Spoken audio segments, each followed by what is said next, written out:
Et me revoilà cette fois-ci donc avec la version sur portable.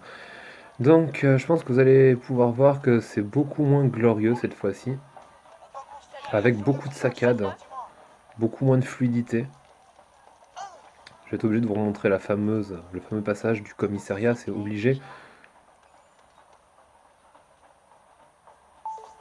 Donc voilà, ce n'est pas un bug hein, de mon téléphone hein, qui prend d'assez bonnes vidéos, mais vraiment c'est assez compliqué quoi.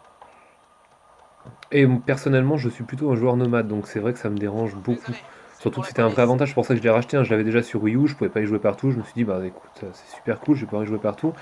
Et d'ailleurs, ça me fait vraiment chier de devoir céder à la version PS4 Pro. Je pourrais plus jouer partout et ça me dérange un peu. Mais je n'ai pas le choix.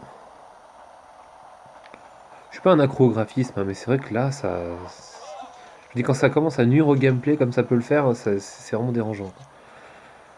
Je ne sais plus comment on va au commissariat, donc ce que je vais faire, c'est que, hop, je vais prendre la carte, je vais marquer ça sur le GPS, et je crois que c'est par là. Bon, par contre, on n'a rien perdu de la dualité qu'on pouvait avoir sur le gamepad. Pour ceux qui ne connaissent pas, en fait, le gamepad affichait simplement les appels. Donc dès qu'un personnage veut vous confier une mission, il va vous appeler sur le gamepad. C'était très très sympa, ça rendait la chose plus immersive, mais globalement, on se rend compte que ce n'était qu'un gadget.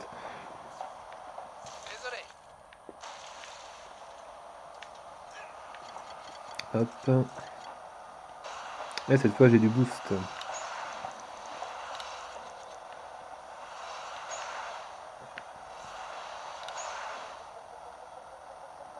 Un vrai défaut de ce jeu, rien à voir avec la technique, hein, c'est quand même la vitesse des véhicules. Même les voitures de course vont très lentement, et puis je sais pas si vous remarquez, mais le boost n'est pas vraiment un boost, ça avance un petit peu plus, mais il y a vraiment un effet de flou pour donner l'impression que ça va très vite, mais en fait on se traîne. C'est un peu dommage d'ailleurs pour un GTA-like, qui n'est pas plus soigné la conduite des véhicules. Peut-être pour ne pas parcourir la ville trop vite. La ville est très riche, hein, il y a beaucoup de choses à voir, beaucoup de choses à visiter. C'est un très bon jeu à la base, hein. Pour moi le portage est mauvais, mais le jeu est très bon. Bref, voici la zone qui fâche. Donc là, ce truc là, j'en sens vraiment compte avec ce truc rouge. Voilà, ça rame comme pas permis. Je me souviens d'une mission derrière le commissariat où pareil, il y avait des sauts à faire et le fait que ça rame comme ça m'avait vraiment dérangé. Vous voyez, c'est pas fluide quoi, je veux dire, on peut pas dire. Et encore là, c'est rien, mais il y a vraiment des chutes par endroits. Alors, l'avantage, en même temps, je vois pas en quoi c'est un avantage, c'est logique. Les missions ne rament pas, mais les missions sont en monde fermé en général, donc c'est assez compréhensible.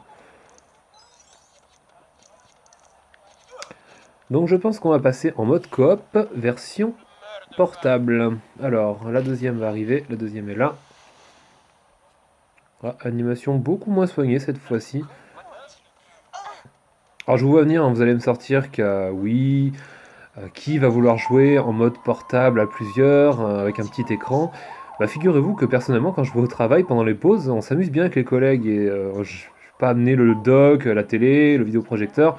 Donc on joue sur petit écran et je joue très souvent sur petit écran personnellement. Donc pour un utilisateur comme moi qui aime bien jouer en petit écran, même avec des amis, bah là, force est d'admettre que ce n'est pas très jouable.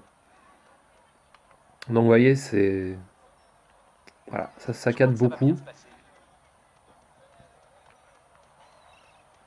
Encore, je vous dis, j'ai même pas la possibilité de faire jouer les deux en même temps. Alors, je peux toujours essayer, mais c'est pas... Voilà, je vais faire un peu n'importe quoi avec celui de gauche, hein, c'est vraiment pour avancer les deux en même temps.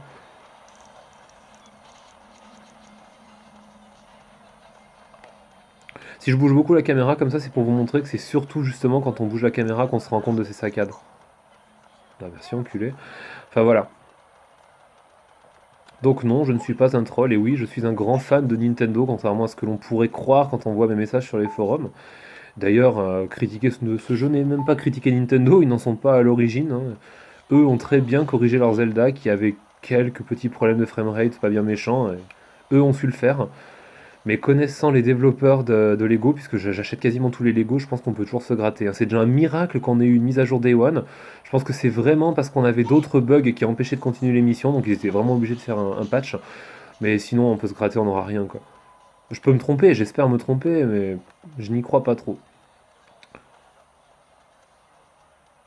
Le problème d'optimisation, surtout des portages Lego, ce n'est pas la première fois. On a le même problème avec les inférieures versions qui sortaient sur Xbox 360 et PS3, alors que le vrai jeu, avec des graphismes juste honnêtes, n'avait pas trop ce problème sur les versions One et PS4. Voilà, bon bah je pense que c'est tout. Je pense que ça vous aura donné un petit aperçu quand même de de l'ampleur des dégâts, comme j'ai pu dire sur le forum. Peut-être que j'exagère, peut-être que certains vont regarder les vidéos, la vidéo, pardon, en se disant non mais il exagère, c'est jouable. Oui, c'est jouable, c'est très clairement jouable, mais ce n'est pas agréable. Et pour moi, ce n'est pas normal pour un jeu sorti si longtemps après la version originale sur une console plus puissante. Donc ce n'est pas normal qu'un tel jeu rame comme ça. Voilà. Bah écoutez, bonne soirée à tous.